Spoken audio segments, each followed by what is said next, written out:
ஒரு ரெஸ்டாரண்ட்டுக்கு போனால் என்ன எதிர்பார்ப்போம்? ரீசனபிள் ரேட்டில் குவான்டிட்டியும் குவாலிட்டியும் நல்லா இருக்கணும். அப்படி நாங்கள் எக்ஸ்பீரியன்ஸ் பண்ணி வந்த இடம் தான் மாய விலாஸ். இந்த ஹோட்டல் வந்து மயிலாப்பூர் கைதி கிச்சனுக்கு பக்கத்துலேயே இருக்குது. வெளியிலேருந்து பார்க்கும்போது ஹோட்டல் ரொம்ப ரேட்டாக இருக்கும் போல், உள்ளே போய் சாப்பிட்லாமான்னு யோசிச்சுட்டு இருந்தோம். பட் காம்போஸ்லாம் நிறைய இருக்குதுன்னு சொல்லி கேள்விப்பட்டிருந்தேன். சரி உள்ளே போய் நம்ம ட்ரை பண்ணி பார்க்கலான்னு உள்ளே போனோம். போகும்போதே அவங்களோட ஆம்பியன்ஸ் ரொம்ப அழகாக இருந்தது. இங்கே ஒரு மிரர் இருந்தது, என் ட்ரெஸ்ஸோட மேட்ச் ஆகுதுன்னு ஒரு செல்ஃபி எடுத்துக்கிட்டேன். அப்படியே உள்ளே போய் பார்க்கலான்னு சொல்லிட்டு போகும்போது இந்த செட்டிநாடு சைட்லலாம் வச்சுருப்பாங்கள்ல, அந்த மாதிரி டிசைன்ஸ் எல்லாம் இருந்தது. அப்புறம் உள்ளே போனோம். உள்ளே இருக்க சீட்டிங்ஸ் ரொம்ப அழகாக இருந்தது பார்க்கவே. எனக்கு இன்னும் பயம் வந்துருச்சு. ஐயோ இவ்வளோ பெரிய ஹோட்டலாக இருக்கே, நம்ம பட்ஜெட்க்கு இது கரெக்டாக இருக்குமா அப்படின்னு சொல்லிட்டு. சரி பார்த்துக்கலாம் வா அப்படின்னு சொல்லிட்டாங்க. அதனால உள்ளே போயிட்டோம். இன்றைக்கி இந்த ஃபேமிலி டேபிள் ரொம்ப பிடிச்சிருந்தது. இந்த ஃப்ரெண்ட்ஸோட கெட் டுகெதர்லாம் வந்தால் இந்த டேபிள் நம்ம யூஸ் பண்ணிக்கிட்டோன்னா ரொம்ப நல்லாயிருக்கும். இங்கேருந்து இந்த ஃப்ரேம்ஸில் இருக்க இந்த ஆர்ட்ஸ்லாம் ரொம்ப அழகாக இருந்தது.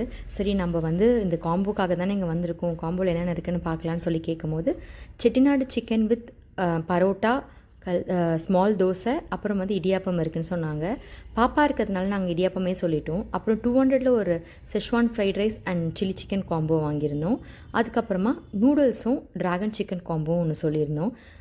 இதோட ரேட்டுக்கு ஏற்ற மாதிரி குவாலிட்டி ரொம்ப நல்லாவே இருந்துச்சு.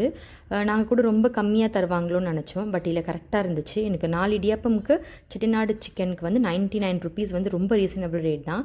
நான் என்ன பயந்தேன்னா கம்மி ரேட்டுக்கு கொடுக்குறாங்க, சாப்பாடு நல்லா இருக்குமான்னு சொல்லிட்டு. ஆனால் சீரியஸாக சொல்கிறேன், ரொம்ப நல்லா இருந்துச்சு. நல்ல குவாலிட்டியில் பண்ணியிருந்தாங்க.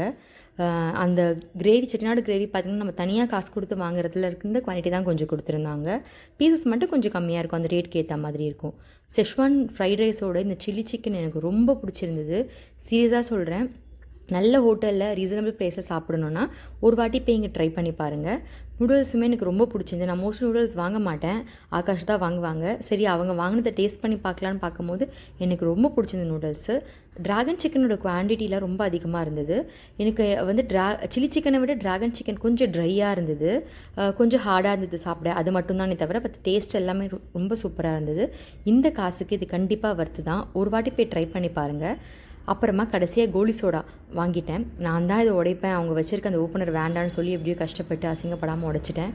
நெக்ஸ்ட்டு வந்து பில் பார்த்திங்கன்னா நம்மளுக்கு ஒரு 572 ருபீஸ் வந்துருந்துச்சு. ரொம்ப ரீசனபிள் தான். இங்கே வெஜ் மெனுவும் இருக்குது, ட்ரை பண்ணி பாருங்கள்.